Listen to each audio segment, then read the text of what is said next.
Mission Walk, India's #1 most advanced rehabilitation and physical therapy center, Manikonda, Alkapur Road. Call 9177 300 194.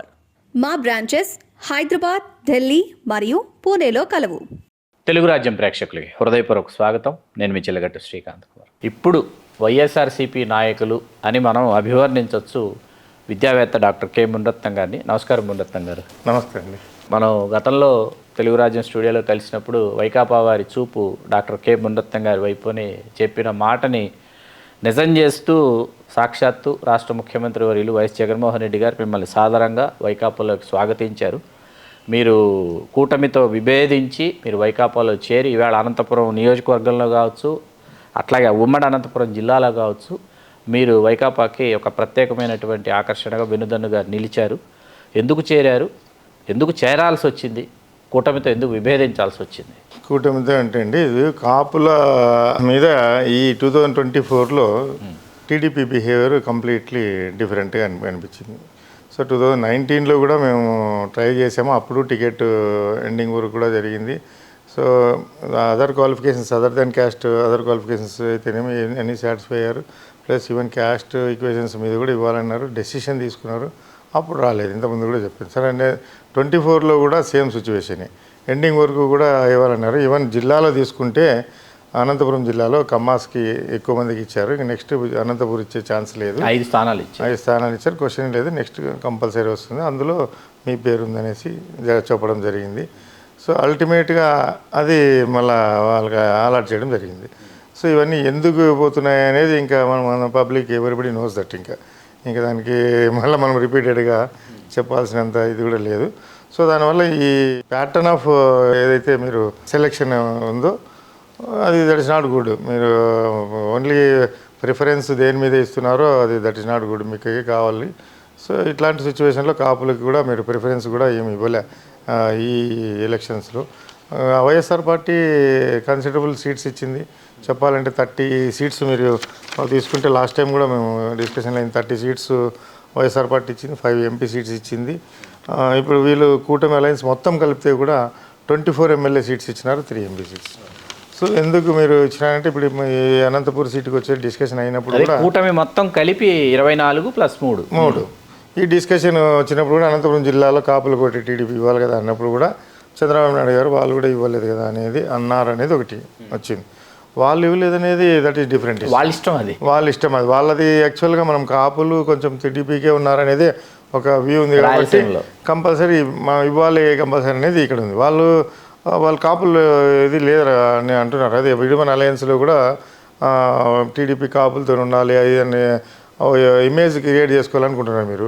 So అట్లా అంటప్పుడు ఏ విధంగా మీరు fulfil చేసినారు? So ఆటోమేటిక్గా వాళ్ళే ప్రిఫరెన్స్ ఇచ్చారు.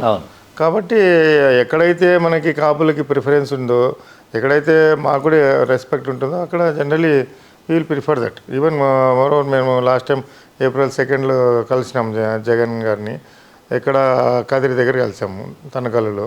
ఈ రిసీవ్డ్ నైస్లీ తీసుకున్నాడు, బాగా ఇది చేశారు. తర్వాత ఆ రోజే కలవాలంటే కూడా సరే కొంతమంది కాపు నాయకులు కూడా జాయిన్ అవ్వాలనుకుంటున్నారు సార్ అది ఇది అన్నప్పుడు ఓకే అండి అందరు కలిసి జాయిన్ కమ్మన్నారు. టీడీపీ వాళ్ళు ఇన్ఫర్మేషన్ ఏదో పోయిన తర్వాత వీళ్ళు ఏదో ఆఫర్ చేయడం కూడా జరిగింది. But they are not trusted. ఎందుకంటే ఇది ముందు నుంచి కూడా వీళ్ళు ఫెయిత్ అనేది తక్కువ ఉంది వీళ్ళకి. అదే జగన్ గారు ఏదైనా ఒక చెప్తే చేస్తాడు కంపల్సరీగా, commitment is a man of commitment అనేది ఆయన అది మెయింటైన్ చేస్తూ వచ్చినాడు. కాబట్టి సో తర్వాత నెక్స్ట్ స్టేజ్లో జాయిన్ అవుతామని చెప్పి మొన్న రీసెంట్గా కల్లికేలి దగ్గర జాయిన్ కావడం జరిగింది. సో అప్పుడు కూడా రిసీవింగ్ అనేది తీసుకున్నాడు. వర్క్ చేస్తే ఏదో నా ఫ్యూచర్ కంపల్సరీ ఉంటుందనే ఉద్దేశంతో ఈ డెసిషన్ తీసుకోవడం జరిగింది. ఎవరి ద్వారా చేరారు? పెద్దిరెడ్డి రామచంద్రారెడ్డి గారు, మాకు పొంగనూరులో కూడా మా రిలేటివ్స్ ఉన్నారు. వాళ్ళందరూ సార్ మాకు బాగా క్లోజ్. సార్ కూడా ఇంట్రడ్యూస్ చేశారు. సార్ ద్వారా మేము నాకు గుర్తున్నందులో 99 ఎన్నికల్లో రాయదుర్గం నుంచి బండి హులుకుంటప్ప గారి తర్వాత అసలు తెలుగుదేశం బలిజలకు అవకాశం ఇవ్వలేదు అనంతపురం జిల్లా. నాకు బాగా గుర్తున్నంతలో. ఎందుకంటే అంత క్రితం నాయన రామకృష్ణ గారు 85లో ఎన్టీ రామారావు గారు అవకాశం ఇచ్చారు. అనంతపురం నుంచి వారు గెలిచారు. ఫుల్ టర్మ్ ఎమ్మెల్యేగా బలిజల నుంచి ఉన్నారనమాట. అట్లాంటిది బలిజల్ని తెలుగుదేశం వైపు లేకపోతే జనసేన ఇప్పుడు జనసేన కూటమిలో ఉంది కాబట్టి బలిజలు వీరి వైపు ఉన్నారు అని జగన్మోహన్ రెడ్డి గారు భావించడం అనేది ఒక విధంగా సబబు కాదేమో అని అనిపిస్తుంది. కానీ నెల్లూరు పైన అంటే ప్రకాశం జిల్లా నుంచి వీళ్ళు కాపులు ఎవరైతే ఉన్నారో వాళ్ళకే అవకాశాలు ఇస్తూ వస్తోంది వైకాపా, ఎంపీలు కావచ్చు, ఎమ్మెల్యేలు కావచ్చు. రాయలసీమ 52కి వచ్చేటప్పటికి 52లో బలిజలకు ఇవ్వటం లేదన్నది ఒక అపప్రదగానే ఉంది వైకాపా. తెలుగుదేశం మేనిఫెస్టో ఒకసారి చూస్తే మనం తెలుగుదేశం మేనిఫెస్టోలో మీరు ఆ అంశాలన్నీ చూసుంటారు. వాస్తవానికి వైకాపా మేనిఫెస్టో కంటే తెలుగుదేశం మేనిఫెస్టో జనాకర్షకంగా ఉంది అన్న మాట విఘ్నుల నుంచి వినిపిస్తున్నప్పటికీ కొన్ని అంశాలు రాజకీయ విశ్లేషకులు కూడా అర్థంగా అట్లా. మెగా డిఎస్సిపై తొలి సంతకం అన్నారు, పెన్షన్లు వచ్చినాయి. తర్వాత వృద్ధులకి 4,000, దివ్యాంగులకు 6,000 పెన్షన్లు వచ్చినాయి. ఆ తర్వాత కనీ విని ఎరుగని అద్భుతం ఏంటంటే వాలంటీర్స్కి 10,000 రూపాయలు ఇస్తారని చెప్పడం. వాలంటీర్ల వ్యవస్థని విమర్శించినటువంటి తెలుగుదేశం జనసేన ఉమ్మడి మేనిఫెస్టో, తెలుగుదేశం జనసేన ఉమ్మడి మేనిఫెస్టోనే వాళ్ళు తెలియజేస్తారు. పవన్ కళ్యాణ్ గారు వాలంటీర్స్ విమర్శించాడు. ఇది ఆటోమేటిక్లీ ఆ manifesto it is applicable to Janasena also. Bhajapa మాకు సంబంధం లేదని చెప్తుంది. మీ మేనిఫెస్టోతో మాకు ఏ విధమైనటువంటి అలాంటి స్టేట్మెంట్ ఈయన ఇవ్వలే కాబట్టి బోత్ అలయన్స్ మీద వీళ్ళే ఉమ్మడి మేనిఫెస్టో. తర్వాత నాకు మునరత్నం గారు, మీరు విద్యావేత్త, సామాజికవేత్త కాబట్టి నాకు తెలుగుదేశం మేనిఫెస్టోలో నాకు అందుబాటునటువంటి అంశం ఏంటంటే పూర్ టు రిచ్ అన్నారు. పూర్ టు రిచ్, అసలు poor to rich how is it possible అనేది నాకు అర్థం కాల. వీళ్ళు ఏం చేస్తారు పూర్ టు రిచ్ అంటే? ఈ మేనిఫెస్టో బిగినింగ్ పాయింట్స్ కూడా నేను చెప్తాను. యాక్చువల్గా వీళ్ళు మేనిఫెస్టో కంటే ముందు ఈ మేనిఫెస్టోని వీళ్ళు ఇంతకుముందు టీడీపీ వాళ్ళు ఏం చెప్పుకుంటూ వచ్చారు, he has not even concentrated on development, totally he has concentrated on welfare schemes. So total collapse అవుతాం మనం ఇలా వెళ్తే, అటు వన్ స్టేజ్ కొలాప్స్ అవుతామని నేను టీడీపీలో చెప్పినవన్నీ. సో ఆఫ్కోర్స్ అది అట్లా కంటిన్యూ అవుతే ఓన్లీ వెల్ఫేర్ స్కీమ్స్ మీదనే పోతే, మనం డెవలప్మెంట్ కాన్సన్ట్రేట్ చేసుకోకపోతే మనం కొలాప్స్ అవుతామనేది దట్ ఈస్ ట్రూ. ఓకే, కానీ వీళ్ళు చెప్పడం ఏంటి, టోటల్గా జగన్మోహన్ రెడ్డి గారు టోటల్గా డెవలప్మెంట్ స్కీమ్స్ మీదనే పోలేదు, వెల్ఫేర్ స్కీమ్స్ మీదనే పోయినాడు, దాని మీదనే రుణాలు తీసుకొచ్చాడు, దాన్ని మొత్తం అంతా స్టేట్ అంతా అప్పుల పాలు చేసేసాడు అది అన్నాడు. ఓకే, అంటే ఇప్పుడు ఆయన ఇచ్చిన మేనిఫెస్టో ఇప్పుడు లాస్ట్ టైం అయితే ప్రీవియస్గా ఏదో 5 ఇయర్స్లో ఏవి ఇస్తున్నాడు, వాటిని ఫుల్ఫిల్ చేయడానికే ఆయన అప్పులు చేశాడు అంటున్నారు మీరు. సో ఆ అమౌంట్కే ఆయన అప్పులు చేస్తే ఇప్పుడు మీరు ఇచ్చిండే manifesto amount double than that వస్తుంది, అవునా? సో అంటే మీరు ఇచ్చిన ఏంటి, మీరు ఆ రోజు అనడం ఏంటి, మనం కంప్లీట్గా వెల్ఫేర్ స్కీమ్స్ మీద పోకూడదు, మనం డెవలప్మెంట్ కూడా కాన్సన్ట్రేట్ చేయాలా అనేది ఆయన తప్పుపట్టారు ఆ రోజు. సో మరి మీరు చేస్తుంది ఏంటి, మోర్ దెన్ దట్ మీరు మళ్ళీ స్టార్ట్ చేసేసారు కదా. మీరు ఎక్కడి నుంచి తీసుకొస్తారు అంటే మీరు ఇంకా అప్పులకి తోస్తారు కదా ఇంకా రాష్ట్రాన్ని, అంతే కదా. మీరు ఎక్కడి నుంచి వస్తాయి డబ్బులు, where you will get money, funding ఎలా వస్తుంది అర్థం కాదు అది జనాలకి. అటు చెప్పడం ఒకటి మళ్ళీ మేనిఫెస్టో తీసుకొచ్చే లోపల టోటల్గా ఆ మేనిఫెస్టోకి ఈ మేనిఫెస్టోకి టోటల్ వెల్ఫేర్ స్కీమ్స్ మళ్ళీ మీరు ఇదేస్తారు. సో వెల్ఫేర్ స్కీమ్స్ ఇలా చేయడంలో మీరు ఇంతకుముందు కూడా మేనిఫెస్టో 2014లో ఒక మేనిఫెస్టో ఇచ్చారు వీళ్ళు. 2014లో రుణాలు, రైతు రుణాలు మాఫీ చేస్తామని ఇచ్చారు. 14 ఎలక్షన్ గుర్తుంది, జరిగింది. 2019లో సార్, అంతకంటే ముందు 2009లో ఒకటి క్యాష్ ట్రాన్స్ఫర్ డైరెక్ట్ లోకేష్ గారు ఫస్ట్ ఐడియాస్ ఇవి అని చెప్పారు. అది టోటల్లీ ఫెయిల్యూర్ అయింది. ఆ క్యాష్ ట్రాన్స్ఫర్ పబ్లిక్ లేకపోయినా వాళ్ళు కేర్ చేయలేదు. So it also depends on the trust on the party అనిపిస్తుంది. ఎందుకు రిసీవ్ చేసుకోలేదు పబ్లిక్, మరి డైరెక్ట్ మీ అకౌంట్లోకి వేస్తామని చాలామంది దగ్గర అకౌంట్ నెంబర్లు అన్నీ కూడా తీసుకున్నారు. అప్పుడు గుర్తుందో లేదు మీకు? నాకు గుర్తుంది. పిచ్చిగా కలెక్ట్ చేశారు పల్లెల్లో అంతా, అకౌంట్ నెంబర్లు ఇచ్చేయండి మీకు డబ్బులు పడిపోతాయంటారు, రేపు గవర్నమెంట్ వస్తానే అనేసి అందరూ పిచ్చోళ్ళ మరి అకౌంట్ నెంబర్లు ఇచ్చుకుంటూ కలెక్ట్ చేసుకుంటూ వచ్చారు. బట్ మిమ్మల్ని ఎవరు ఎలక్ట్ చేసుకోలేదు, అప్పుడు ఓడిపోయారు మీరు. అంటే in the sense they are not believed that. Second తీసుకుంటే 2014లో మీరు మళ్ళీ ఏమి ఇది ఇచ్చారు, ఏదో రైతు రుణమాఫీ అన్నారు. ఈ రైతు రుణమాఫీలు అవి ఇవి కొన్ని ఇచ్చే లోపల కొద్దిగా నమ్మినారు ప్రజలు, వచ్చింది గవర్నమెంట్. వచ్చిన తర్వాత మీరు ఏం చేశారు, రైతు రుణమాఫీలు అంటే పంట రుణమాఫీల వరకు తీసుకున్నారు. అది కూడా ఇన్స్టాల్మెంట్స్ వైజ్ ఫేస్ వైజ్ చేస్తామన్నారు. ఆ ఫేస్ వైజ్ చేస్తామనేది మేనిఫెస్టోలో లేదు. రైతు రుణమాఫీలకి ముందు నుంచి కూడా ఊదరగొట్టుకుంటూ వచ్చారు వీళ్ళు, మీరు ఎక్కడ కట్టకండి మేము రుణమాఫీలు చేస్తాం అనుకుంటూ వచ్చేస్తే లాస్ట్కి ఏం చేశాడు, ఆ రుణమాఫీలు కూడా ఓన్లీ ప్రిన్సిపల్ చేస్తాము, ఇంట్రెస్ట్ చేయమని ఏదో స్టార్ట్ చేశారు. వాళ్ళు ఇంట్రెస్ట్ రైతులు రెగ్యులర్గా సిన్సియర్గా కట్టే రైతులందరినీ కూడా చెడగొట్టారు వీళ్ళని. బ్యాంకర్సే చాలామంది ఉన్నారు సిన్సియర్గా, ఎక్కడే కానీ డిఫాల్ట్ కాకుండా ఎన్పిఏ పడకుండా సిన్సియర్ కట్టే రైతులందరినీ మేము రుణమాఫీ చేస్తాం, కట్టకండి అంటే వాళ్ళు కట్టలేదు. బట్ ఇంట్రెస్ట్ మేము కట్టము, ఓన్లీ ప్రిన్సిపల్ కడతామని ఏదో స్టార్ట్ చేశారు. సో అల్టిమేట్గా తర్వాత రైతు రుణమాఫీలు ఓన్లీ క్రాప్ లోన్స్ మాత్రం ఏదో ఫేస్ వైజ్ ఏదో చేశారు. అది కూడా 4 ఫేసెస్గా ఫుల్ఫిల్ కాలేదనుకుంటుంది. అది తీసుకుంటే తర్వాత రైతుల మీద గోల్డ్ మీద కూడా లోన్స్ తీసుకున్నారు రైతులు. అప్పుడు గోల్డ్ మీద సహజంగా రైతు రుణమాఫీ అంటే వాడు 10 ఎకరాలు 20 ఎకరాలు అంటే ఇచ్చిన క్రాప్ లోన్ సరిపోవచ్చు. వాడు రైతు ఒకసారి పంట పెట్టిన తర్వాత చూసి ఎండిపోతుంటే కూర్చొని ఇంట్లో సొమ్ములను అమ్ముతాడు, బంగారం అమ్ముతాడు, ఏమైనా అమ్మాల్సిందే, దాని పంటను బయటకు వేసుకోవాల్సిందే.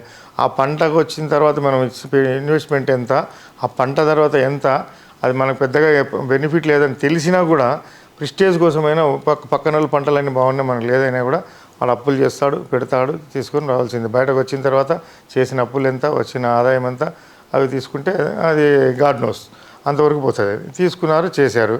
బట్ అప్పుడు మళ్ళీ వీళ్ళు ఏం చేశారు కామెంటు, నోను మేము చెప్పింది ఓన్లీ క్రాప్ లోన్సే, గోల్డ్ లోన్స్ మీద మీరు రుణాలు రైతులు ఎంత తీసుకున్నారు అని ఒక డేటా తెప్పించుకున్నారు. డేటా తెప్పించుకున్న తర్వాత అక్కడ ఏమైంది, రైతు అన్నదానికి ఆఫ్కోర్స్ ఒక 10 గుంటాస్ ఉంటే కూడా పాస్బుక్ ఉంటే he'll be treated as a farmer. So banks ఏం చెప్పాయి, ఫార్మర్ అనేది ఒక ఉంటే then this rate of interest will be applicable for the farmer for jewellery loans అన్నారు. సో ఆ ఫార్మర్స్కి ఆ జ్యువెలరీ లోన్స్ మీద రేట్ ఆఫ్ ఇంట్రెస్ట్ తక్కువ ఉంటుంది కాబట్టి వాడు 10 గుంటలు ఉన్నా కూడా 5 గుంటలు ఉన్నా ఒక పాస్బుక్ తీసి వాళ్ళకి చూపించాడు, లోన్ ఇచ్చారు. సో ఈయన ఏం క్వశ్చన్ చేశాడు, అప్పుడు మీరు గోల్డ్ లోన్ మీద ఎంత ఇచ్చారు, 20 లక్షలు ఇచ్చాము, 30 లక్షలు ఇచ్చామని ఫర్ ఎగ్జాంపుల్ చెప్తాను. ఆవిడ ఉండేది 10 గుంటల పాస్బుక్ ఉంది. 10 గుంటల పాస్బుక్లో 2 లక్షలు కూడా, ఎకరా 10 లక్షలు అయితే నీకు ఎంత అవుతుంది, మీకు 2.5 lakh అవుతుంది, నువ్వు 20 లక్షల లోన్ ఎందుకు ఇచ్చావని క్వశ్చన్ చేశాడు వాళ్ళని. అప్పుడు వాళ్ళని తప్పు పట్టాలని చూశాడు. వాళ్ళకి చెప్పింది ఏంటంటే, బాబు మేము గోల్డ్ మీద లోన్ ఇచ్చాము, కానీ మేము 10 గుంటల పాస్బుక్ మీద లోన్ ఇవ్వలేదు. మేము just prove that is a farmer, whether is a farmer or not అనేది తెలుసుకోవడానికి కోసం మీ పాస్బుక్ ఇవ్వండి అని చెప్పాం. Once if you come to know that is a farmer, automatically that rate of interest we apply to him. అది benefit అయ్యారు వాళ్ళు. మేము ఇచ్చింది లోన్ గోల్డ్ మీద, అంతేగాని మీరు క్లారిటీ ఇవ్వకుండా, మేనిఫెస్టోలో క్లారిటీ లేకుండా మీరు ఏదో వేగ్గా ఇచ్చేస్తామని చెప్పి ఇప్పుడు మమ్మల్ని క్వశ్చన్ చేస్తే మేమేం చేయలేము. మేము what we followed procedure is correct. The procedure what SBI followed and other banks, nationalise banks కరెక్ట్గానే ఉన్నాయి. మేము ఒక సీఎం గురించి అయితే మేము చేయలేము కదా, ఇండియా వైడ్లో మేము ఉంటుంది కదా. So he could not convince them. అది ఇవ్వలేకపోయినాడు, అక్కడ ఫెయిల్యూర్ అయిపోయింది. నెక్స్ట్ తీసుకుంటే కేజీ టు పీజీ అన్నాడు, అది కూడా టోటల్గా ఫెయిల్యూర్ అయింది. ఈరోజు జగన్మోహన్ రెడ్డి గారు అదే చెప్తున్నాడు, కేజీ టు పీజీ అన్నావు, తర్వాత మహిళలకి స్మార్ట్ ఫోన్ లాంటివి, ల్యాప్టాప్లు ఏదో చెప్పా. సో ఇవన్నీ కూడా ల్యాప్సెసే. అంటే మీ పబ్లిక్ని ఆల్రెడీ మిమ్మల్ని ఎలక్ట్ చేసుకున్నారు, సీఎంగా చేశారు, ఇన్ని ల్యాప్సెస్ పెట్టుకొని తర్వాత ఇప్పుడు మళ్ళీ ఇప్పుడు ఈ మేనిఫెస్టో ఇంత ఇదిగా మెస్మరైజింగ్ అట్లాగే ఏంటంటే భ్రమల్లో పెట్టడం అనేది ఇది చూస్తే మీరు అన్నట్టు ఇది బిగినింగ్ నుంచి తీసుకుంటూ వస్తే ఫస్ట్లో డిఎస్సి మెగా డిఎస్సిపై తొలి సంతకం అంటాడు. మెగా డిఎస్సిపై తొలి సంతకం అంటే ఇప్పుడు ఈ తొలి సంతకం అనే కల్చర్ తెచ్చిందే రాజశేఖర రెడ్డి గారు, ఆ క్రేజ్ తీసుకొచ్చిందే రాజశేఖర రెడ్డి గారు. ఉచిత విద్యుత్పై నేను తొలి సంతకం చేస్తా అన్నాడు. ఆన్ ది స్పాట్ ఓ తీసుకుని ఇమ్మీడియట్గా చేసి, సో అప్పుడు ఏమైంది, ఎంటైర్ స్టేట్కి అప్లికబుల్ అయింది అది. సో తర్వాత తెలంగాణలో రేవంత్ రెడ్డి గారు వచ్చారు, ఇది ఫ్రీ బస్సు మహిళలకి, దాని మీద తొలి సంతకం అన్నారు. సో అప్లికబుల్ అయింది ఎంటైర్ స్టేట్. అదే అందులో క్లారిటీ ఉంది మేనిఫెస్టోలో. ఇక్కడ మెగా డిఎస్సిపై తొలి సంతకం అన్న దాంట్లో I don't think it is clear. నేను వాట్ ఇట్ ఈస్ క్లియర్ చెప్పండి మీకు. ఇప్పుడు మెగా డిఎస్సిలో ఎన్ని ఉద్యోగాలు ఉన్నాయి, 1,00,000 ఉద్యోగాలు ఉంటాయి. ఎంటైర్ 1,00,000 ఉద్యోగాల మీద నోటిఫికేషన్ మీద ఫస్ట్ జాయిన్ చేస్తారా, లేకుంటే 10,000 మాత్రమే రేపొద్దున 20,000 మాత్రమే ఫుల్ఫిల్ చేస్తారని చెప్పి దాని మీద తొలి సంతకం చేయరని గ్యారంటీ ఏంటి? What is the guarantee that you will fill all the vacancies? లేదు కదా. డిఎస్సిలో ఉన్న అన్ని ఉద్యోగాలు ఖాళీలు పూర్తి చేయడంపై తొలి సంతకం అంటే అది ఒక క్లారిటీ వస్తుంది, స్పష్టత వస్తుంది. ఇప్పుడు ఇది మిగతా స్టేట్లలో అక్కడక్కడ ఇంతకుముందు ఏదో ఫ్రీ పవర్కి తొలి సంతకం అన్నారని, అది ఎంటైర్ యూనివర్సల్గా అప్లికబిలిటీ అయింది అది. ఇప్పుడు ఇక్కడ యూనివర్సల్ అప్లికబిలిటీ రాదు మీకు. ఇక్కడ క్వశ్చన్ వస్తుంది మీకు, ఉద్యోగాలు 1,00,000 ఉద్యోగాలు ఉంటే తొలి సంతకం మొత్తం 1,00,000 ఉద్యోగాల మీద చేస్తారా అంటే ఎవరు అడిగేది దాన్ని? చెప్పట్లే. పేపర్కేమో తొలి సంతకం చెప్తున్నారు, కానీ పబ్లిక్ అడిగినప్పుడు, గవర్నమెంట్ వచ్చినప్పటికి మనం చూడాలి. సపోజ్ గవర్నమెంట్ ఫామ్ అవుతే అప్పుడు ఏమవుతుంది అనేది తెలుస్తుంది. ఒక 20,000 ఇప్పుడు ఇస్తాము, తర్వాత 3 నెలల తర్వాత ఇంకొక 10,000 ఫిల్ చేస్తామంటారా, లేకుంటే అది తెలుసు. నెక్స్ట్ తీసుకుంటే వృద్ధాప్య పెన్షన్ 4,000 అన్నాడు. వృద్ధాప్య పెన్షన్ ఒకప్పుడు తెలుగుదేశం గవర్నమెంట్ 1,000 రూపాయలు ఇచ్చేటప్పుడు ఆల్ ఆఫ్ సడన్ జగన్ గారు 3,000 పెంచారు. అంటే 3 టైమ్స్ అటెస్టేజ్ ఆయన పెంచారు. 3,500 వైఎస్ఆర్ అంటే 4,000 ఈయన అంటున్నాడు. సో ఒక 500 రూపీస్ డిఫరెన్స్లో ఏదో వస్తున్నాం, ఓకే. కానీ అప్పుడు 1,000 రూపీస్ ఇచ్చేటప్పుడు 3,000 రూపీస్ ఇచ్చాడు ఈయన, 3 టైమ్స్ పెంచాడు. ఇప్పుడు ఈయన 3,000 రూపీస్ ఇచ్చేటప్పుడు మీరు ఎంత పెంచాలి, కంపారిటివ్లీ ఎంత పెంచాలి చెప్పాలంటే 3 టైమ్స్ 9,000 పెంచాలి. అవునా, 3 టైమ్స్ మీరు పెంచాలంటే మీరు కేవలం 500 పెంచారు. సో అది పెద్దగా దానికి కన్సిడరేషన్ ఏం లేదు. అండ్ మోరోవర్ ఇప్పుడు వృద్ధాప్య పెన్షన్లు ఇంటికి వచ్చి వాలంటీర్లు ఇస్తున్నారు. ఈ వాలంటీర్ వ్యవస్థనే తప్పు పట్టినప్పుడు, ఈ వాలంటీర్ వ్యవస్థనే తప్పు పట్టినప్పుడు రేపు పొద్దున కంటిన్యూ చేస్తామని గ్యారంటీ ఏమి, ఇంటికి వస్తాయని గ్యారంటీ ఏమి. ఇప్పుడు మీకు ఏదో ఒక 10 రోజులు వెయిట్ చేస్తే మీకు ఒక 1,000 రూపాయలు ఎక్స్ట్రా వస్తుంది, ఈ రోజు అయితే 500 తక్కువ వస్తుందంటే ఈ రోజే తీసుకుంటాం బాబా, 500 తక్కువ వచ్చినా పర్లేదు అంటారు. అవునా? సో కాబట్టి ఇంటికి వచ్చి ఇచ్చేవాళ్ళు 500 తక్కువ ఇచ్చినా పర్లేదు, మాకు అవసరం లేదు అంటారు. ఇది సెకండ్ పాయింట్ మీకు రాదు. థర్డ్ తీసుకుంటే దివ్యాంగులకి ఏదో అన్నాడు, అది వేరే. ఇప్పుడు 15 ఏళ్ళు నిండిన ప్రతి మహిళకి 1,500 అంటాడు. ఇందులో కూడా క్లారిటీ లేదు. 1,500 పర్ పర్సన్కి 1,500, ఇద్దరుంటే 3,000, ముగ్గురు ఉంటే 4,500 ఇలా చెప్పుకుంటూ పోతున్నాడు. ఇంకా మీరు జనాభా పెంచుకోండి, ఇంకా కనండి అంటాడు. అంటే జస్ట్ బికాస్ ఆఫ్ 1,500 ఇంకొకరు కనాలన్నా ఇంకా లేకుండా మిగతా ఖర్చులు ఎన్ని అవుతాయి వాళ్ళకి, అది ఇంకా పెంచుకోండి జనాభా అంటున్నాడు. సో ఇది నాట్ కరెక్ట్. దాని తర్వాత కూడా మళ్ళీ ఇంకోటి ఏమో చెప్తున్నాడు, 3,000 రూపాయలు నిరుద్యోగ భృతి అన్నాడు. ఫర్ ఎగ్జాంపుల్ 18 ఇయర్స్ అటైన అయిన వాళ్ళకి మీకు ఇక్కడ ఆల్రెడీ ఏమొస్తుంది, 1,500 రూపీస్ వస్తుంది 15 ఏళ్ళు పూర్తయిన వాళ్ళకి. అవున వాళ్ళకి 15 ఏళ్ళు పూర్తయిన వాళ్ళు అన్ఎంప్లాయీస్ ఉంటారు ఆటోమేటిక్గా. సో అగైన్ మళ్ళీ 3,000 రావాలి. ఈ 3,000 ప్లస్ 1,500 రెండు కలిపి రావాలి. వస్తుందా? నీకు 3,000 వస్తుంది కదా, నీకు మళ్ళీ 3,100 రాదని కట్ చేస్తారా? క్లారిటీ లేదు, నిజంగా స్పష్టత లేదు. రేపు పొద్దున ఆల్రెడీ మీకు 3,000 ఇస్తున్నాము, మీకు మళ్ళీ 1,500 ఇవ్వమంటే మీకు ఒక స్కీముకి అప్లికబిలిటీ ఉన్న వాళ్ళు, ఎలిజిబిలిటీ ఉన్న వాళ్ళకి ఇంకొక స్కీమ్ రాదు అని నువ్వు చెప్పని గ్యారంటీ ఏమి? చెప్పని గ్యారంటీ తప్పకుండా చెప్తారు. స్ట్రిక్ట్లీ స్పీకింగ్ ఇప్పుడు ఇక్కడ ఎప్పుడైతే నిరుద్యోగ భృతి 3,000 ఇస్తావో 18 ఇయర్స్ తర్వాతనే నిరుద్యోగులు వస్తారు. 18 ఇయర్స్ ముందు నిరుద్యోగులు రారు, వాళ్ళు చదివే కంప్లీట్ కాదు. వాళ్ళు 18 కాదు 21, 22 సంవత్సరాలు పూర్తి అయ్యేంత వరకు క్లారిటీ ఇవ్వచ్చు కదా. ఒకేసారి పూర్తి కావట్లా, ఒకేసారి చెప్పచ్చు మీకు 3,000 ప్లస్ 1,500 రెండు కలిపి మీకు 4,500 వస్తుందని చెప్పొచ్చు. అది చెప్పట్లే, అది వేరే ఇది వేరే scheme. It seems both are different అనేది చెప్తున్నారు. ఇవి ఇంత డెప్త్కి పోయి పబ్లిక్ ఎలా చూస్తారు? ఇప్పుడు ఇది ఇంకొక స్కీమ్ మీరు అన్నట్టు ఇంకా లాస్ట్కి ఇవన్నీ తీసుకుంటే పోతే పూర్ టు రిచ్ అంటాడు. ఇది యాక్చువల్ ఏంటి ఎలా ఉందంటే ఇది పూర్ టు రిచ్ అనేది దీనికి అసలు టోటలీ వేగ్. ఇది ఇప్పుడు పేదవాడిని ధనికులు చేసే ఒక పథకం, అందరూ సరిసమానం అయిపోతారు అని అనుకోవాలి. ఇంకప్పుడు సంతోషం అది సోషలిజం అంత స్టేజ్కి తీసుకొచ్చి మేము చేయగలిగితే అంతకంటే కావాల్సింది ఏం లేదు. మరి పార్టీలు పుట్టవు, ఇంక ఏ పార్టీలు రావు. ఇది చేసే స్కీమ్ కాదు, ఇది జరిగే పద్ధతి కాదు. ఎందుకంటే నువ్వు ఒక పేదవాడి నుంచి ధనికులు చేసేటప్పుడు నువ్వు when you are introducing such kind of scheme, why are you giving all these things? 3 సిలిండర్లు ఎందుకు వాళ్ళకి, 1,500 ఎందుకు వాళ్ళకి, నిరుద్యోగ భృతి 3,000 ఎందుకు? వాళ్ళు రిచ్ అయిపోయిన తర్వాత ఇంక మీకు ఇంక వీళ్ళు కొనుక్కోగలుగుతారు కదా. అవసరం లేదు కదా, సంవత్సరానికి 3 సిలిండర్లు కొనుక్కోలేరా? కొనుక్కుంటారు కదా.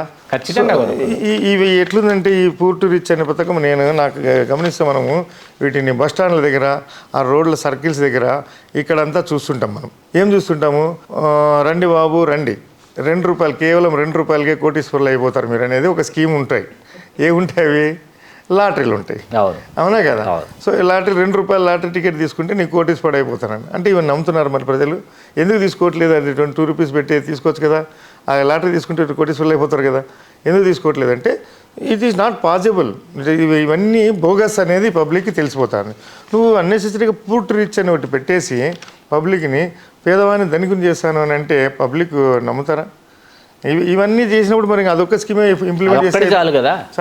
అది ఇంప్లిమెంట్ చేసి ఇట్లా ఈ ఆశల పల్లకిలో ఊరేగించడం అనేది చంద్రబాబు నాయుడు గారికి వెనతో పెట్టిన విద్య అనమాట. ఇది తెలిసిపోతుంది పబ్లిక్కి. సో మసిపూసి మారడిగా చేయడం అనేది తెలిసిపోతుంది. కాబట్టి ఇట్లాంటి స్కీములు మీరు పెట్టి ఎక్కడి నుంచి ఫండ్స్ తెస్తారు? ఆల్రెడీ ఉన్న స్కీములు ఆయన రన్ చేస్తుంటేనే జగన్మోహన్ రెడ్డి గారు రాష్ట్రాన్ని అంతా నాశనం చేసేసినారు, అమ్మేశారు, అది ఇది అనేసి కామెంట్స్ చేసుకుంటూ ఉన్నారు. మరి ఇవి ఎక్కడి నుంచి వస్తాయి డబ్బులు ఇంత చేయడానికి? అంటే మీ ఇంటెన్షన్ ఏంటంటే జస్ట్ గవర్నమెంట్ రావడం ఇంపాసిబుల్ అనేది తెలిసిపోయి ఏదో విధంగా మనం గవర్నమెంట్ తెచ్చుకోవాలి. మనము పోస్ట్లో కూర్చోవాలి, సీట్లో కూర్చో తర్వాత కథ ఏమైనా తర్వాత చూస్తాం అనేది తప్ప తర్వాత ఫుల్ 2014 నుంచి చూసాం కదా. ఇవన్నీ ఎస్బీఐ లోన్స్ ఇవన్నీ కూడా చూసాం, కేజీటీపీ చూసాం, ల్యాప్టాప్లు చూసాం, మహిళలకి స్మార్ట్ ఫోన్లు చూసాం, ఇవన్నీ కూడా ఫుల్ఫిల్ కాలే, ఏవి కాలే. కానీ అప్పుడు అక్కడికి అయిపోయింది అంతే. ఇప్పుడు ఒకసారి నెక్స్ట్ ఇంకొక గవర్నమెంట్ వచ్చేటప్పుడు ఆ ముందు వచ్చిన మేనిఫెస్టోని కంటిన్యూ చేస్తూ ఫర్దర్ పాయింట్స్ ఇస్తామనేది ఉండదు, ఇంకా అది వెళ్ళిపోతుంది అక్కడికి. ఇంతకుముందు చుక్కల భూముల మీద కూడా ఒకటి క్లారిఫికేషన్ ఇచ్చారు, చుక్కల భూమిని అన్నీ కూడా మీకు ఇది చేస్తారు, అది మళ్ళీ ఈ మేనిఫెస్టోలో అసలు కనపడలేదు, ఇంకా దీంట్లో లేనే లేదు, ఇంకా పాయింట్ ఉండదు. ఇంకా ఏదైతే మేనిఫెస్టో పెట్టి అప్పుడు గవర్నమెంట్ రాదో వచ్చినా కూడా ఫుల్ఫిల్ చేయలేదు. 2009లో ఒకటి క్యాష్ ట్రాన్స్ఫర్ పెట్టేవాడు గవర్నమెంట్ రాలే, సో దాన్ని పక్కన పెట్టేశాడు, టోటల్గా దాన్ని పక్కన పెట్టేశారు ఆ point, cash transfer point. So 2014 తీసుకుంటే ఈ పాయింట్స్ అన్నీ కూడా ఫుల్ఫిల్ చేయనివి. ఈవెన్ దో మీకు పబ్లిక్ ఓటు వేసి గవర్నమెంట్లో వచ్చి మీరు ముఖ్యమంత్రిగా చేసినా కూడా ఆ ఫుల్ఫిల్ చేయనివి ఉన్నాయి, వాటిని కూడా మీరు కంటిన్యూ చేయాలి కదా అట్లీస్ట్.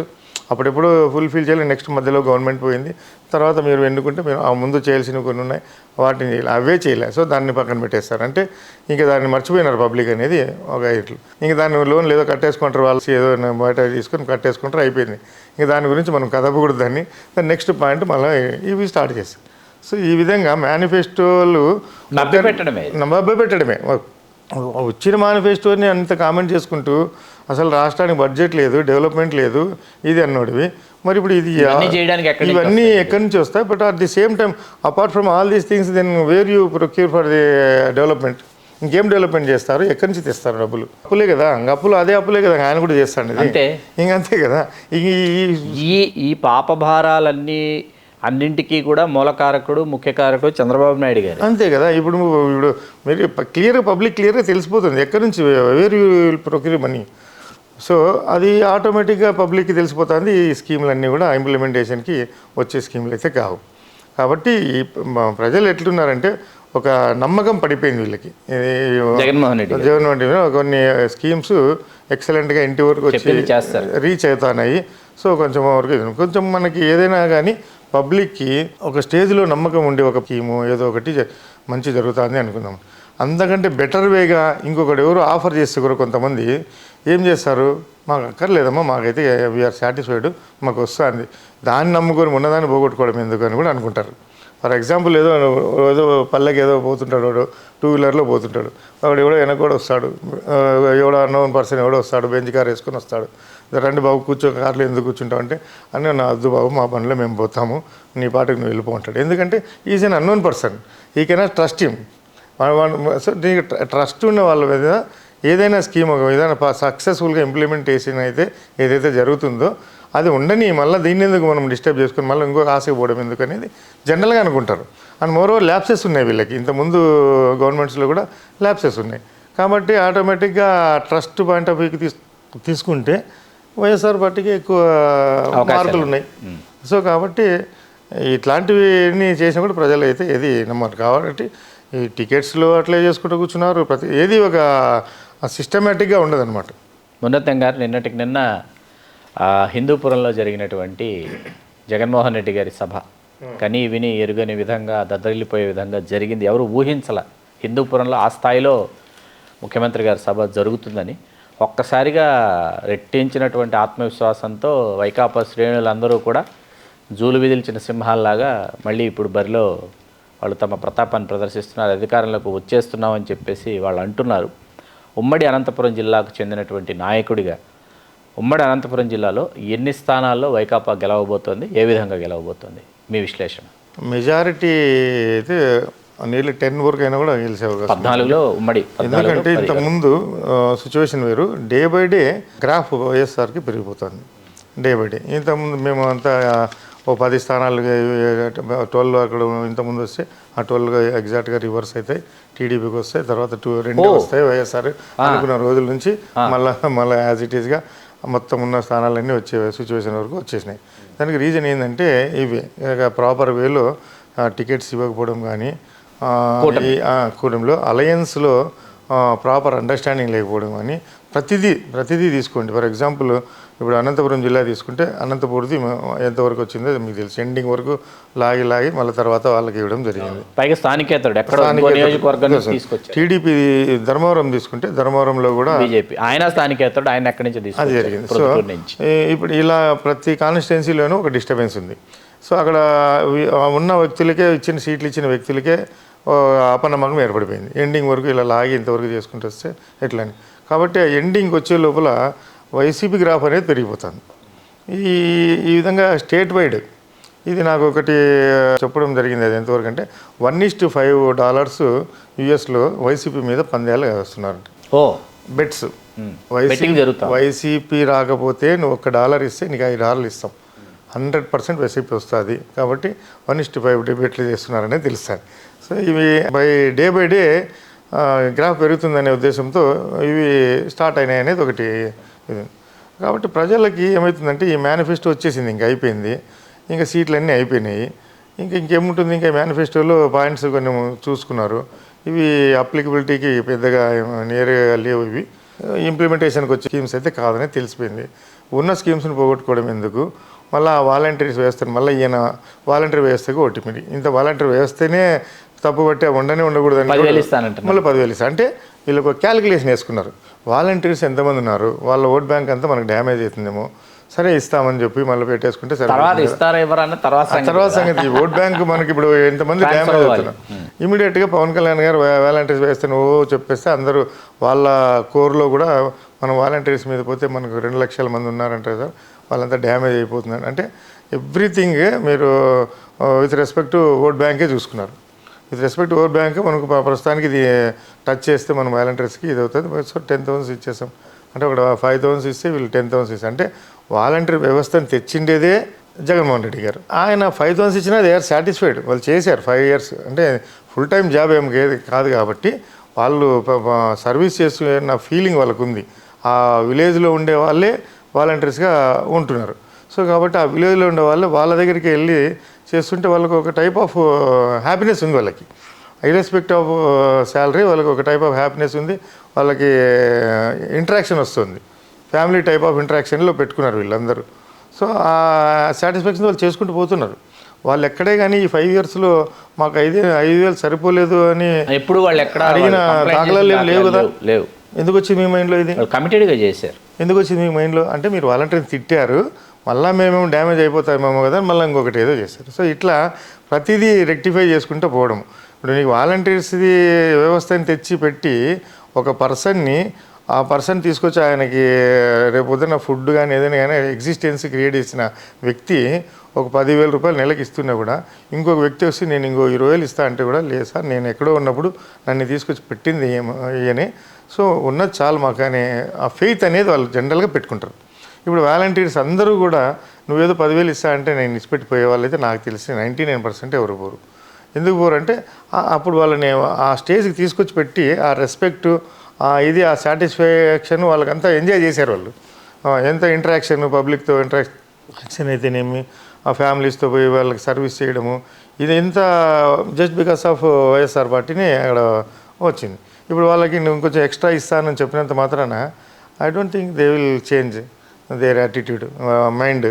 ఆటోమేటిక్గా ఇట్లాంటి కొన్ని ఫెయిల్యూర్స్ జరిగినాయి. సార్ ఉన్నతం గారు, నేను లేస్తే మనిషిని గాను అనేటటువంటి పవన్ కళ్యాణ్ గారు అసలు ఎందుకు జగన్మోహన్ రెడ్డి గారిని తన చిరకాల ప్రత్యర్థిగా ఎందుకు భావిస్తున్నారు, అసలు దానికి కారణం ఏంటి? ఇప్పటి వరకు చాలామంది రాజకీయ విశ్లేషకులు కూడా అంతుబట్టడం లేదు. అసలు అసెంబ్లీ గేటు కూడా తాకనివ్వనని చెప్పేసి ఆయన భీషణ ప్రతిజ్ఞలు చేస్తున్నారు. అసలు వేదిక మీద ఆ చివరి నుంచి ఈ చివరి వరకు ఊగిపోతూ కాలిని నేలకు రాస్తూ నీ అంతు చూస్తా జగన్మోహన్ రెడ్డి అంటున్నాడు. నిన్నటికి నిన్న ముఖ్యమంత్రి అయితేనేంటి, ముఖ్యమంత్రి అమ్మ మొగుడైతేనేంటి నేను పట్టించుకోను అనేటటువంటి పదవి ప్రయోగాలు కూడా పవన్ కళ్యాణ్ గారు చేశారు. ఎందుకు అంత రాజకీయ వైరమా, ఇది వ్యక్తిగత వైరమా, అసలు ఏంటి ఈ వాతావరణానికి, ఈ మనస్తత్వానికి, పవన్ కళ్యాణ్ గారి మనస్తత్వాన్ని మీరు ఏ విధంగా విశ్లేషిస్తారు? టోటల్గా తప్పండి అసలు అది. ఆయన ఏ విధంగా కూడా ముఖ్యమంత్రి గారు కాపులకైతే ఎనిమిటీ లేదు ఎక్కడ ముఖ్యమంత్రి గారికి. ఇప్పుడు ఈయన కాపులకి ఎనిమిటీ అని తిడుతున్నావా, లేకుంటే నీకేమైనా పర్సనల్ ఎనిమిటీ ఉందా, అదే అంతుబట్టడం లేదు, అది క్లారిటీ లేదు. నీకు పర్సనల్గా ఎనిమిటీ ఉంటే నువ్వేమైనా చేసుకో. బట్ పార్టీలో ఉన్నప్పుడు, అలయన్స్లో ఉన్నప్పుడు, అలయన్స్ మీటింగుల్లోనూ, మీ పార్టీ మీటింగుల్లోనూ ఏం చెప్పాలి, ఆయన స్కీమ్స్ ఏదైనా ఫెయిల్యూర్ ఉంటే చెప్పాలి, డెవలప్మెంట్ చేయకపోతే చెప్పాలి, ఇంకా ఏమైనా స్కామ్స్ ఉంటే చెప్పొచ్చు, అవన్నీ చెప్పొచ్చు. ఏది చెప్పేది ఏం లేదు. నిన్ను దించడమే మా ధ్యేయము. ఎందుకు నీకు ఎనిమిటీ ఎందుకు వచ్చింది? అసలు ఆ విధంగా తీసుకుంటే కాపులకి నువ్వు ఒక పెద్ద దిగ్గుగా వచ్చావని అనుకున్నారు. ప్రజారాజ్యం వచ్చింది. ప్రజారాజ్యం చిరంజీవి గారు సీఎం అవుతారని అందరూ ఆశించారు. చిరంజీవి గారు సామాజిక వర్గంలో కాలేదు. ఇప్పుడు సామాజిక వర్గంలో వాళ్ళకున్న ఆశ ఏంది, మన వాళ్ళు ఒకరు సీఎం కావాలా అనేది ఒకటి. అంతేగాని ఇప్పుడు ఫర్ ఎగ్జాంపుల్ పవన్ కళ్యాణ్ గారు సీఎం అయిపోతే కాపుల కష్టాలన్నీ తీరిపోతాయండి? ఎవరు బాధ వాళ్ళు పడుకోవాల్సిందే కదా. ఆటో తోలుకున్నాడు ఆటో తోలుకోవాల్సిందే, కారు తోలుకుంది, ఎవరు కష్టాలు. కానీ మీకు ఎంత అభిమానం ఉందంటే మా గుండెల్లో మిమ్మల్ని సీఎంగా చూడాలనేంత అభిమానం ఉంది. ఇప్పటికీ ఆశిస్తున్నారు. కానీ మీరు చేసింది ఏంటి? మీరు అలయన్స్ పోయినారు. సీఎం నాకు పదవి వద్దు అంటారు. అది మీరు అసలు దాన్ని మనం ఉంటే మీరు పదవి తీసుకొని 175 మీరు కంటెస్ట్ చేసింటే టోటల్గా మీరు కోర్స్ మీరు కింగ్ కాకపోయినా కింగ్ మేకర్ అయ్యేవాళ్ళు. సో తర్వాత స్టేజ్లో ఇదంటే ఇప్పుడు కర్ణాటకకి తీసుకుంటే మనము జనతాదళ్ తీసుకుంటే వాళ్ళు తక్కువ సీట్స్ ఉన్నా కానీ సిచ్యువేషన్ బట్టి వాళ్ళు డిమాండ్ చేస్తారు. సీఎం పదవి ఇవ్వు, లేకపోతే మేము సపోర్ట్ చేయమంటారు. సిచ్యువేషన్ మనకి ఎలా వచ్చిందో తెలియదు. సో అది మీరు కాపులకు ఇది చేసుకున్నారు. ఆ విధంగా కూడా కాపులు ఒక మనసులో ఉండేది ఏదో చేస్తారేమో, సీఎం అవుతారేమో అనే ఆశ అది పోయింది. సో నెక్స్ట్ తీసుకుంటే ఇవన్నీ పొద్దున్న లేచిన నుంచి ఎనిమిగా తిట్టుకుంటూ వస్తున్నారు మీరు అన్నట్టు. ఏ విధమైన ఇప్పుడు కాపులకు కూడా అర్థం కాదు యాక్చువల్లీ ఎక్కడ మీకు ఎనిమిటీ ఉంది వైఎస్ఆర్ పార్టీ. ఇప్పుడు ముందు నుంచి తీసుకుంటే కూడా మన వంగవీటి మోహన్ రంగ గారు కాంగ్రెస్లో ఉన్న వ్యక్తి. కాంగ్రెస్లో ఉన్న వ్యక్తి ఆయన్ని రాజశేఖర రెడ్డి గారు ఆయన కూడా అత్యంత సన్నిహితులు. వైఎస్ఆర్ కంటే ముందు కాంగ్రెస్లో వాళ్ళిద్దరూ ఫ్రెండ్స్గా ఉన్నారు, బాగానే ఉన్నారు. ఎక్కడ ఆయనకి డ్యామేజ్ చేసింది అయితే లేదు, నెగిటివ్గా ఏమి లేదు. సో అతను చంపింది తెలుగుదేశం పార్టీ అనేది ప్రభుత్వ హయాంలో జరిగింది కాబట్టి ఆ నింద నీకు అట్లే ఉంది పార్టీకి ఇప్పటికి కూడా. సో అది ఒకటి ఎనిమిటి ఉంది. నెక్స్ట్ తీసుకుంటే మనము మొన్న గవర్నమెంట్లో తీసుకుంటే ముద్రగడ గారిని తుని సంఘటన మీద భయంకరంగా హరాస్ చేశారు. అది అందరికీ తెలుసు. భయంకరంగా హరాస్మెంట్ అది. ఇది ఎంతమంది అంటే అంతమంది మీద కేసులు పెట్టించి ఎక్కడి నుంచినో మళ్ళీ పిలిపించుకుంటా కేసులన్నీ ఇది చేసుకుంటా చేశారు. దాని తర్వాత వైఎస్ఆర్ గవర్నమెంట్ వచ్చిన తర్వాత కేసులన్నీ తీసేశారు అనుకుంటా, నాకు తెలిసి కొన్ని తీసేశారు. సో అక్కడ ఒక ప్లస్ అయింది, మంచి జరిగింది కాపులకి. ఎప్పుడైతే ఆ గవర్నమెంట్లో కేసులు పెట్టారో కేసులు తీసేసాడు ఈయన, అదొకటి రకంగా చేశాడు. సో నెగిటివ్ అయితే ఎక్కడ వైఎస్ఆర్ గవర్నమెంట్లో కానీ ముందున్న కాంగ్రెస్ గవర్నమెంట్లో కానీ కాపుల మీద ఎక్కడ కాపుల్ని ఇబ్బంది పెట్టినది అయితే ఎక్కడ దాఖలాలు లేవు. ఇప్పుడు మీకు ఏ విధంగా యాంటీ అవుతున్నాడో మరి నీకు ఏమన్నా వస్తే పదవి దించేయాలా, నేను మొత్తం సీఎంగా నేను ఉండకూడదు, చూడకూడదు, మీకు ఓటు బ్యాంక్ చీలకూడదు, ఇది ఈ టైప్ ఆఫ్ ఏదనేది ఏ కాపులు హర్షించరు. ఇది కాపులకి అంత ఎనిమి ఏం లేదు నీకు. ఇప్పుడు ఆయన ఆప్ చేస్తే సపోజ్ ఆయన కాపుల్ని ప్రయారిటీ ఇచ్చాడు అనుకోండి, let us go with him. ఏం నీ ప్రాబ్లం ఏంటి? ఇప్పుడు నీకు చంద్రబాబు నాయుడు నీకు personally if he is very close to you then personal relation maintain చేసుకో. అంతేగాని ఇప్పుడు ఒక వ్యక్తిగా ఒక పార్టీ పెట్టారు మీరు, కాపుల పార్టీ అయితే కాదు, రాజకీయ పార్టీ. బట్ కాపుల పార్టీ కాకపోయినా ఇప్పుడు ఈరోజు తెలుగుదేశం పార్టీ కమ్మాస్ పార్టీ అయితే కాదు. అయినా వాళ్ళు బిహైండ్ ది స్క్రీన్ ముద్ర పడిపోయింది వాళ్ళకి, వాళ్ళు చేసుకున్నారు. ఇప్పుడు రెడ్డిస్ పార్టీ వైఎస్ఆర్ తీసుకుంటే రెడ్డిస్ పార్టీ అయితే కాదు, కానీ behind the screen Reddys help చేస్తున్నారు అనేది ఒకటి ఉంది. ఇప్పుడు మీరు ఏమి చేసినా మేము స్టేట్ మొత్తం ఊదరగొట్టినా కూడా మేము కాపుల పార్టీ కాదు, మేము మామూలు పార్టీ అన్నా కూడా పవన్ కళ్యాణ్ కాపులకి ఇస్తాడేమో అనేసి ఆశ కాపులకు ఉంది. ఇవన్నీ ఓపెన్ అయిపోయినాయి ఇప్పుడంతా. సో ఓపెన్ అయిపోయినప్పుడు మీరు కాపులకి ఏదో ఒక రకంగా హెల్ప్ చేసే విధమైన ఏమైనా ఉంటే దాన్ని చూడాలి. కానీ ఇది ఏ విధంగా మీరు చేసే మాటలు కాపులకి అప్లికబుల్ అవుతాయి, మంచి జరుగుతుంది, మంచి జరగవు కదా. ఇప్పుడు ఆయన గవర్నమెంట్ వస్తే మీకు వచ్చిన నష్టం ఏంది, ఆయన దింపేస్తే మీకు వచ్చిన లాభం ఏంటి? మీరు కక్ష కడుతున్నది ఉప ముఖ్యమంత్రి చేస్తారా? ఉప ముఖ్యమంత్రి కూడా మా పొలిట్ బ్యూరోలో మేము నిర్ణయించుకోవాలి ఎవరిని ఉప ముఖ్యమంత్రి చేస్తారో లోకేష్ బాబు గారు అన్నారు. అది కూడా వాళ్ళు మీకు ఆఫర్ చేయట్లేదు, కళ్ళు మూసుకొని చెప్పాలి. ఉప ముఖ్యమంత్రి ఇప్పటికి ముగ్గురు చేసేసారు. ఉప ముఖ్యమంత్రికి ఎలిజిబిలిటీ లేదా? వైకాపాల ఆళ్ల కాళీకృష్ణ శ్రీనివాస్ అలియాస్ నాని గారు చేశారు, కొట్టి సత్యనారాయణ గారు చేశారు, ముగ్గురు చేసేసారు ఉప ముఖ్యమంత్రి. దానికోసం ఈవేళ వెళ్ళిపోయి మీరు 21 స్థానాల్లో పోటీ చేయాల్సినటువంటి కేవలం 21 స్థానాలు తీసుకోవాల్సినటువంటి అవసరమే లేదంటున్నారు నాయకులు. మరి అదే నాయకులు ఏ విధంగా కూడా దానివల్ల ఉపయోగం లేదు. చర్చించదగిన విషయం కాదు. ఇప్పుడు మీకు అలా కాకుండా 175 కంటెస్ట్ చేసింటే నో డౌట్ టీడీపీకి డ్యామేజ్ అయ్యింది, ఖచ్చితంగా డ్యామేజ్ అయ్యేది ఉండకపోవచ్చు. రేపు పొద్దున మీకు 2029 కన్నా మీకు ఫ్యూచర్ ఉండే అవకాశం ఉంటుండే. ఒక రాజకీయ పార్టీగా బీజేపీ అలయన్స్ అయిపోయి వెళ్ళిపోయినంటే అదొక టైప్ ఆఫ్ అంటే పొలిటికల్గా కూడా ఆలోచన చేయలేదని తెలిసిపోయింది. ఇప్పుడు పొలిటికల్ ఆలోచన అయితే కాదు. బట్ మరి ఏ విధంగా అలయన్స్ అయినారో కూడా తెలియదు మనకి. అలయన్స్ అయ్యేదానికి రీజన్ ఏంటి? మనం ఇద్దరు కలిస్తే జగన్ దింపేయచ్చు. ఏం ఉపయోగం? మేము దింపండి ఎవరినైనా. ఇప్పుడు ప్రజలకు ఎవరైతే హాని కలుగజేస్తారో వాళ్ళని మీరు నెక్స్ట్ గవర్నమెంట్ రాకూడదు, ప్రజలకు హాని కలుగజేస్తుందని చెప్పాలి. పబ్లిక్లో మీరే చెప్తున్నారు విపరీతమైన వెల్ఫేర్ స్కీమ్స్ అన్ని ఇస్తున్నారు, పబ్లిక్ అంతా ఫ్రీగా దోచిపెడుతున్నావు అది ఇదని చెప్తున్నారు. మళ్ళీ ఇంకా ఏ విధంగా హామ్ చేస్తున్నాడు ఆయన?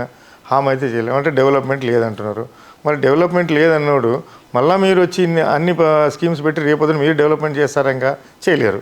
ఈ స్కీమ్స్ ఫుల్ఫిల్ చేసి సరిపోద్ది. మీకు డెవలప్మెంట్ చేయాలంటే అవి ఎగరగొట్టి ఇది చేయాల. మళ్ళీ ఇంకా ఏ విధంగా చేయని వ్యక్తిని మళ్ళీ మరి అతనికి ఏ హామ్ చేయని వ్యక్తిని దిగిపోని ఎందుకు అవ్వాల్సిన అవసరమే ఉంది? చంద్రబాబు నాయుడు గారు తెలుగుదేశం పార్టీ అనాల్సిన మాటలన్నీ చేయాల్సిన విమర్శలన్నీ కూడా పవన్ కళ్యాణ్ గారు చేస్తున్నారు.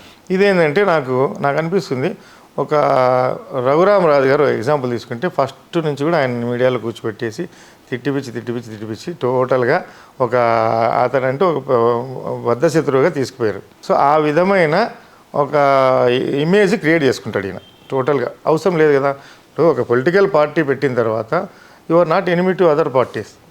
ఏ విధంగా నువ్వు ఎనిమీ కాదు. సిచ్యువేషన్ బట్టి అలయన్స్ కావచ్చు, సిచ్యువేషన్ బట్టి పోతూ ఉండొచ్చు. తర్వాత రేపు సీట్లు వచ్చిన తర్వాత అలయన్స్ అవుతావో, బిఫోర్ అలయన్స్ ఉంటుంది, పోస్ట్ అలయన్స్ ఉంటుంది, ప్రీ అలయన్స్ ఉంటుంది, అవన్నీ జరుగుతుంటాయి. అంత పెట్టుకొని ఒకే పార్టీని ఎంట పెట్టుకొని ఇంకొక పార్టీని టోటల్గా టార్గెట్ చేయడం అనేది ఒక రకంగా కాపులకి డ్యామేజ్ అయ్యేది. రేపు పొద్దున మీకు కావాల్సింది ఏంటి? నేను కాపులు కోరుకునేది నువ్వు సీఎం కావాలి. ఒకవేళ సపరేట్గా మన పార్టీగా ఉండింటే మనకు కొన్ని సీట్లు అయ్యి ఒక ప్రయారిటీ, ఒక 10 సీట్సే వైఎస్ఆర్కి తక్కువ వచ్చినాయి ఫర్ ఎగ్జాంపుల్, ఆ 10 సీట్స్ మేము ఇస్తాం, మాకు ఏదైనా పోస్ట్ ఇస్తామంటే సపోర్ట్ చేస్తామనంటే మీకు ఒక కాపులకు ఒక ఇది వచ్చిన వాళ్ళు ఆత్మగౌరవం ఉండే ఒక 1 ఇయర్ మాకు సీఎం ఇస్తే చేసుకుంటామనంటే జగన్ ఇవ్వడు అంటే ఎందుకు ఇవ్వడు? ఆయనకు సిచ్యువేషన్ వస్తే ఇస్తాడు. ఖచ్చితంగా సిచ్యువేషన్ క్రియేట్ అయితే డెఫినెట్గా డెసిషన్స్ తీసుకునే ఛాన్స్ ఉంటుంది. అది లేదు. ఇప్పుడు యూ లాస్ దట్ ఛాన్స్. అది స్కోప్ వెళ్ళిపోయింది.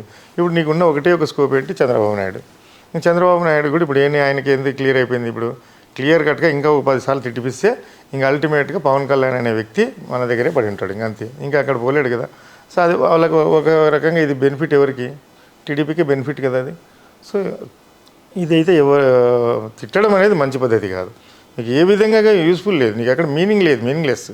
అది కూడా మాట్లాడడం కూడా ఒక రాజకీయవేత్తగా విమర్శించవచ్చు పోవచ్చు. డయాస్ మీద ఉండే వ్యక్తి తాడేపల్లిగూడెంలో చూశారు మీరు. డయాస్ మీద మాట్లాడే వ్యక్తి పక్కకు వచ్చి కాలేసి తొక్కుతున్నాడు. చిన్న పిల్లల ఎగిరి తొక్కుతాం నిన్ను వేసి కాలేసి. సో ఏంటి ఈ టైప్ ఆఫ్ పరిణితి లేవని అనుకోవాలి అంతే. ఎందుకు అంత అంటే మీకు ఒకవేళ సినిమాలో ఆవేశము రౌద్రము చూపిస్తే పాత్ర విజిల్ వేస్తారు, అది వేరే విషయం. కానీ దిస్ ఈజ్ డిఫరెంట్ ఇష్యూ. ఇప్పుడు వీళ్ళు ఏం చెప్తున్నారు? వీళ్ళు ఇంకా ఎంకరేజింగ్ అనమాట. వీళ్ళేంటి బాగా తిడుతున్నాడు, బాగా చేస్తున్నాడు అంటే దానివల్ల వీళ్ళు అవుతే అక్కడ డ్యామేజ్ అయిపోతాడు పవన్ కళ్యాణ్, లేకుంటే వీళ్ళకి బెనిఫిట్ అవుతుంది అంతే. ఇంకా అంతకుమించి ఆయనకు వచ్చే బెనిఫిట్ అయితే ఏం లేదు. సో కాబట్టి ఇది ఇట్స్ నాట్ గుడ్.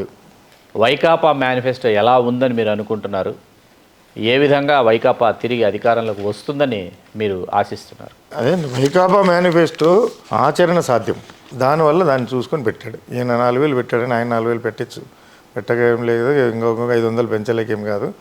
సో ఇవన్నీ అప్లికబిలిటీ చూసుకొని ఫర్దర్ మళ్ళీ గవర్నమెంట్ వస్తే ఇదే ఇప్పుడు 5 ఇయర్స్ ఎట్లయితే నేను ఫుల్ఫిల్ చేశాను, వీళ్ళందరికీ మాట ఇచ్చాను, అదే మాట మనం నిలబెట్టుకోవాలి కదా అనేది దాన్ని మైండ్లో పెట్టుకొని ప్రిపేర్ చేసిన మేనిఫెస్టో అది. సో మనకి ఏదో రకంగా గవర్నమెంట్ వస్తే చాలే మళ్ళీ చూసుకుందాం అనే మేనిఫెస్టో వాళ్ళది. సో వీళ్ళది ఏంటి? ఈయన కాన్ఫిడెంట్ మనకు ఎలాగో వస్తుంది గవర్నమెంట్ డెఫినెట్గా. ఇప్పుడు ఇంత వెల్ఫేర్ స్కీమ్స్ ఇంత సక్సెస్ఫుల్గా రన్ చేసిన వాళ్ళు డెఫినెట్గా ఆ ఫెయిత్తో మనకి వేస్తారు, గవర్నమెంట్ వస్తుంది. వచ్చిన తర్వాత కూడా ఈ మేనిఫెస్టో ఇంప్లిమెంట్ చేయాల్సిన సిచ్యువేషన్ ఉంది. కాబట్టి సో ఆ ఇంప్లిమెంటేషన్ స్టేజ్లో ఎలా ఉండాలో అలా కాన్ఫిడెంట్గా ప్రిపేర్ చేసిన మేనిఫెస్టో అది. సో అది ప్రజలు నమ్ముతారు. అది జనరల్గా ఇప్పుడు ఉన్న మేనిఫెస్టో ఏదైతే ఫుల్ఫిల్ చేశాడు 5 ఇయర్స్ తర్వాత వచ్చిన మేనిఫెస్టో కూడా కంపల్సరీ చేస్తాడనేది ఒకటి ఉంది. కాబట్టి ఆ నమ్మకం అనేది ప్రజలు ఖచ్చితంగా వైఎస్ఆర్ పార్టీని గెలిపిస్తుంది. మళ్ళీ జగన్ గారు సీఎం అయ్యేది గ్యారంటీ అనేది మాకు. Thank you very much Munaratnam గారు. అవి మునరత్నం గారు మనతో పంచుకున్నటువంటి ప్రస్తుత రాజకీయ సంఘటనలు ఏవైతే తెలుగు నేల మీద జరుగుతున్నాయో వాటి తాలూకు ఆ తీవ్రత ఎలా ఉందో వారు మనకు తెలియజేశారు. ఇవి మిమ్మల్ని ఎంతగానో ఆలోచింపజేస్తాయని ఆశిస్తూ చూస్తూనే ఉండండి తెలుగు రాజ్యం. మీ చిల్లగట్టు శ్రీకాంత్. నమస్కారం Munaratnam garu. Thank you. Please do subscribe to Telugu Rajyam channel. Please do subscribe to Telugu Rajyam channel. Please do subscribe to Telugu Rajyam channel. Hi అండి, నేను మీ ఆర్పీని, నెల్లూరు పెద్దారెడ్డి చేపల పులుసు ఓనర్ని. మీరు తెలుగు రాజ్యం అనే ఈ యూట్యూబ్ ఛానల్ సబ్స్క్రైబ్ చేసుకుని మంచి మంచి వీడియోలతో వస్తారు. Thank you so much. Hi people, I'm Sonakshi Verma and you please watch Telugu Rajyam and please subscribe to the channel.